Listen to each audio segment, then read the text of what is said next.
Doctor Ajay వీడే నన్ను shoot చేసి చంపాలనుకున్నాడు. నేను ఎలాంటి తప్పు చేయలేదు సార్. ఎవరిని చంపాలనుకోలేదు.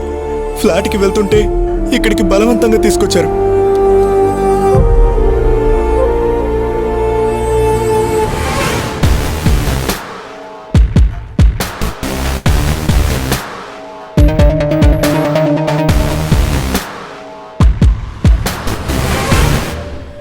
సో నా అంచనా తప్పలేదన్నమాట.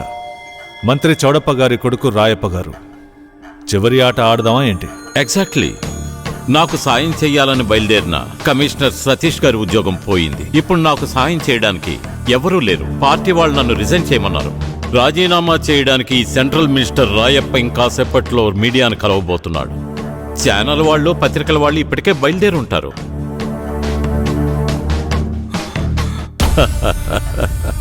కానీ నా రాజీనామాని కవర్ చేయాలని వచ్చే మీడియా ఫ్రెండ్స్కి నేను సర్ప్రైజ్ ఇవ్వబోతున్నాను.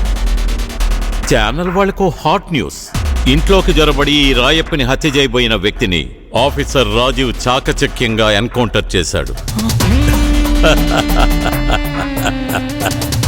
కానీ దురదృష్టవశాత్తు అవతల వ్యక్తి కాల్పుల్లో రాజీవ్ కూడా చనిపోయాడు.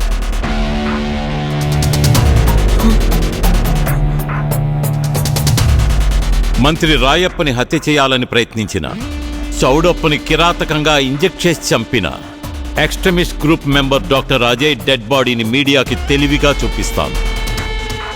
కోర్టు తీర్పు తప్పని తెలుసుకుంటారు. ఇంతకు ముందు కంటే నేను మరింత శక్తితో మిస్టర్ క్లీన్గా బయటకు వస్తాను. Very well played Rayappa sir. Brilliant.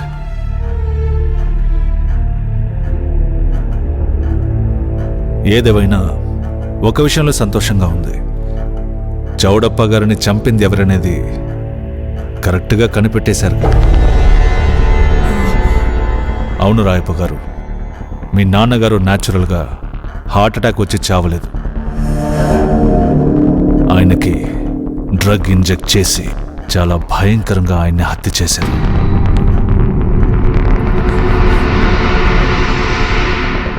ఇదిగో ఇక్కడున్న ఈ డాక్టర్ అజయ్. సార్, నేను ఎలాంటి తప్పు చేయలేదు. ఎవరిని చంపాలనుకోలేదు. వీడే సార్ మీ నాన్నని చంపింది. సార్, నిజంగా నేను ఆయన్ని చంపలేదు సార్. ప్రమాదపూర్తిగా మంత్రి గారిని చంపింది నేను కాదు సార్. నేను కాదు. నేనేరా నీ బాబుని చంపింది.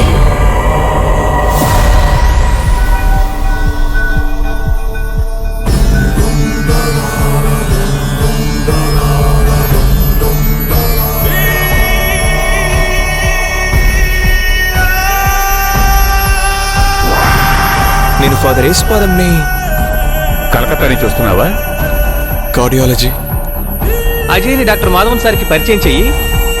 నాకు రికమెండేషన్లు వచ్చేవాళ్ళంటే అస్సలు ఇష్టం ఉండదు.